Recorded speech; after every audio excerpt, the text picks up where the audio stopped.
Menurut Ketua Komunitas Kalibersih Gusti Rai Ari Temaje atau biasa disapa Gumuk, mengedukasi masyarakat khususnya di wilayah Abianang Kekesiman agar peduli lingkungan bukanlah hal yang sulit. Terbukti pihaknya bersama warga rutin bisa memprogramkan kegiatan membersihkan sungai sekali dalam sebulan. Antusiasme warga yang didukung Pemkot Denpasar ini juga terlihat dari tertatanya areal seputar sungai sehingga tidak terkesan kumuh dan justru memiliki nilai tambah. Karena bisa sebagai tempat bersantai bersama keluarga. Apalagi dewasa ini khususnya di wilayah perkotaan, warga sulit menemui sungai yang bersih dengan lingkungan yang tertata rapi.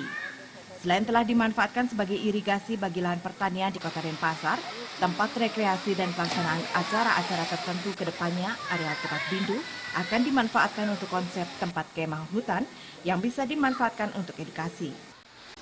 Kita tetap kondisikan selain awalnya untuk irigasi, untuk subak-subak yang ada di Kesiman. Yang kedua untuk event-event kayak sekarang ada lomba mancing, ada lomba 17 Agustusan, ada lomba Sumpah Pemuda.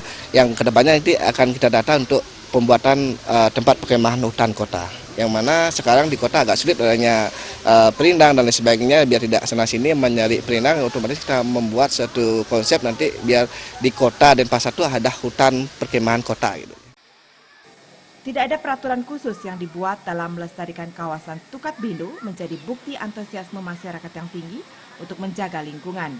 Warga cukup menjalankan peraturan yang telah berlaku serta mensosialisasikannya kepada masyarakat tentang pentingnya menjaga alam.